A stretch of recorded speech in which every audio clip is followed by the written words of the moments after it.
Hey, this is Rick. It is Sunday, January 29th, 7:07 p.m., like the airplane at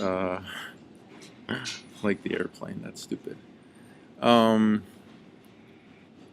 so today is day 12 of my 100-day challenge, and my video today is I was thinking about this.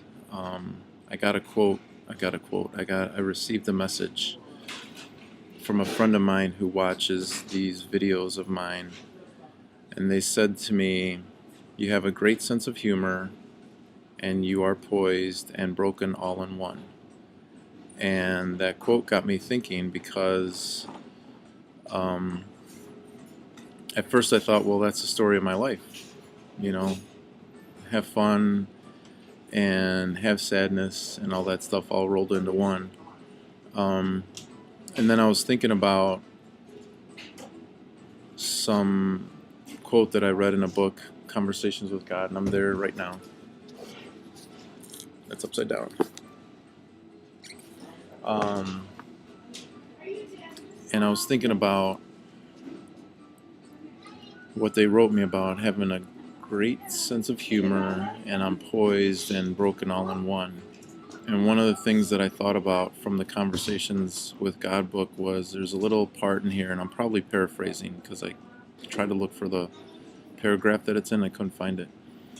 But it said, you can't experience what you are until you experience what you're not.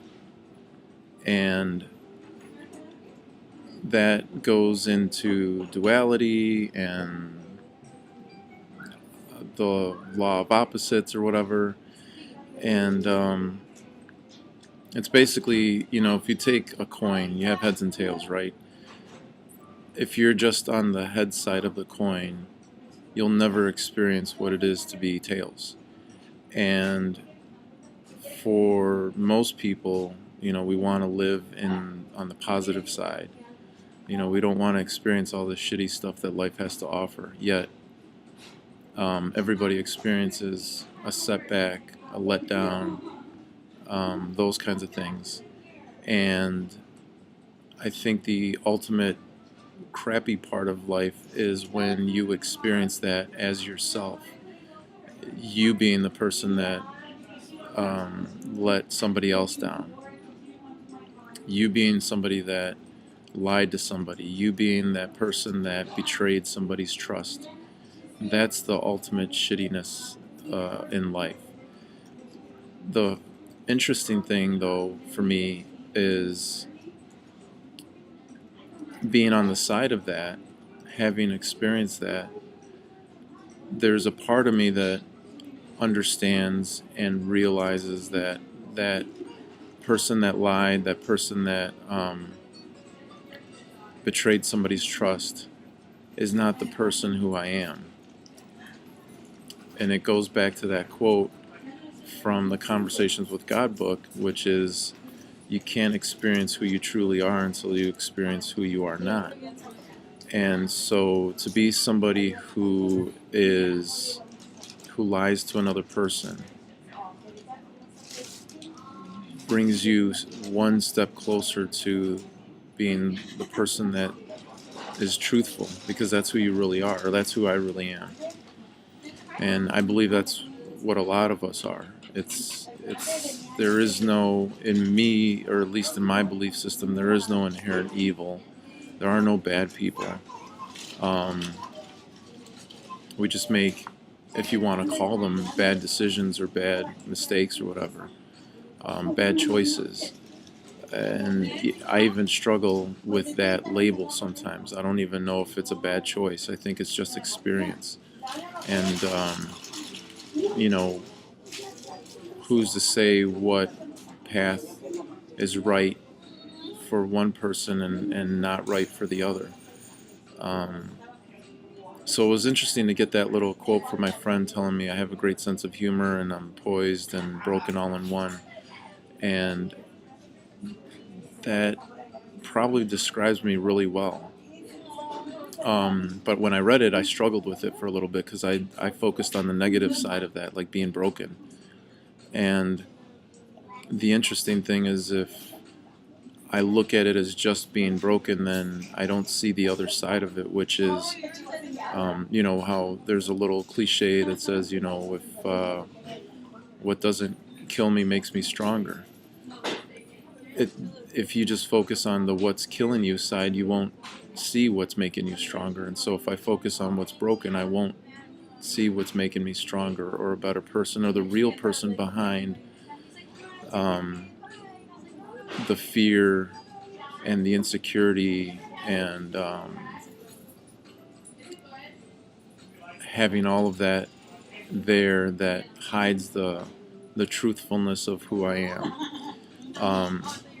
So as I'm kind of talking about this out loud and thinking about it as I'm saying it, it brings me to something that I want to do with this 100-day challenge, which is, I think I've said in one of the earlier videos that this isn't for anybody else. I really personally don't care who watches these videos.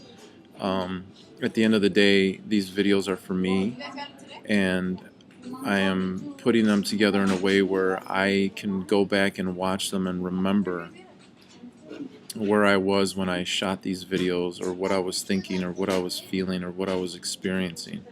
And ultimately, what I want for these videos is for my daughter to see these videos so she can see where her dad was in that moment in time, and hopefully gather some little lessons out of this for her. And so one of the things that I want to do with these, you know, whatever I have left over from this 100-day challenge video, is I want to start putting together little things that have helped me in the past and that I hope will help my daughter in the future when she's old enough to understand these things, and she can see her dad talking about them as I'm living them. So in these next few videos, I'm gonna go through little things that have helped me in the past, like pulling out the Conversations with God book and pulling out like the last lecture, which I did a couple of videos ago, and pulling out the Four Agreements book early on. Those books for me have some lessons in them that I think have been very helpful for me. I think they'll be helpful for my daughter when she gets older. I think they'll be helpful for anybody else who's watching these videos and that wants to like pay attention to the stuff that's in there. And it's all well and good to know this stuff.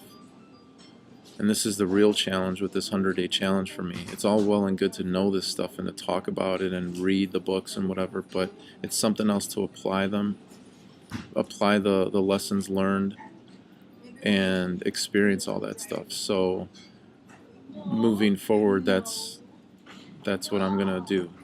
And hopefully, like, say tomorrow I talk about this whole thing with duality.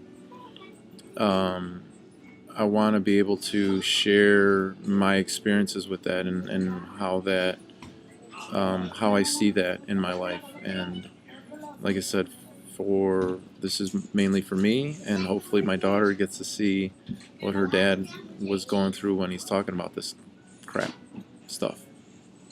So that's it for today. Day 12 of the 100-day challenge.